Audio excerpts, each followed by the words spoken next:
भाई लोग नमस्कार। तो आप लोग कैसे, उम्मीद है कि आप लोग को बहुत अच्छे हैं। दोस्तों आप लोग को बताना चाहता हूँ कि सुपर स्टार खेसारी यादव का और यामिनी सिंह का रील तो आप लोग देख ही चुके हो, कितना ज़बरदस्त और कितना बवाल का है। आप लोग वीडियो में तो देख ही चुके हो, जिसमें बता दो कि यामिनी सिंह ने अपने प्रोफाइल से अपनी ID आप लोग बीच में अपलोड किया है कि आप लोग बहुत में गर्दा उड़ाओ, आप लोग बहुत देखो और लंदन में कैसा फिल्म शूटिंग होता है।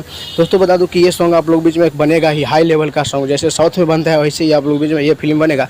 लंदन में है यामिनी सिंह और सुपर स्टार खेसारी यादव और सभी टीम है।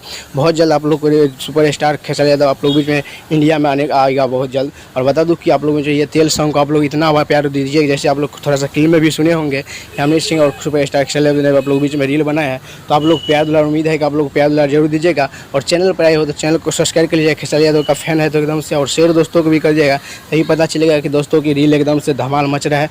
मिलता हूँ तब तक के लिए आप लोग मुझे नेक्स्ट में, तब तक के लिए जय हिंद जय भोजपुरी।